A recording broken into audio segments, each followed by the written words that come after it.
Schimbarea și network marketingul. Ce au oare în comun aceste două lucruri? Întâi de toate vreau să menționez un lucru, că tot ce vorbesc aici pe profil, vorbesc din propria mea experiență. Eu când am început să fac network marketingul, eu nu aveam idee de ce înseamnă network marketing. Dar căutam să fac o schimbare în viața mea. Și nu aveam idee de ce să schimb, cum să schimb și de unde să încep.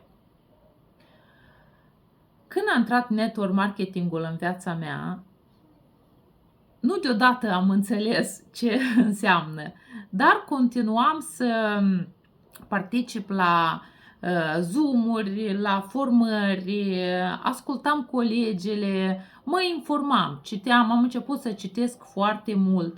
Deci la început nu prea înțelegeam, dar luam ca exemplu ceea ce mi se spunea. Mi se spunea, fă așa, continuă și vei înțelege. La un moment dat vei înțelege. Toți au un anumit timp care le trebuie ca să înțeleagă ce înseamnă această activitate.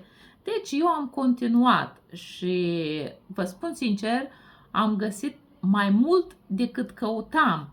Deci am înțeles nu doar ce vreau să schimb și de ce vreau să schimb, am înțeles și cum vreau să schimb și cine sunt și ce vreau să fac în viitor. Deci network marketingul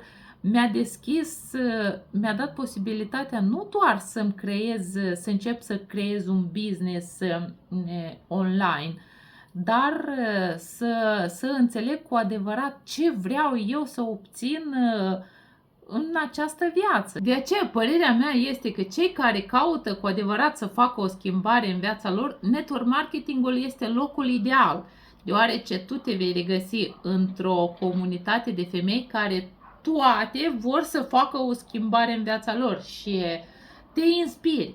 Vezi cum fac altele și înțelegi că poți face și tu.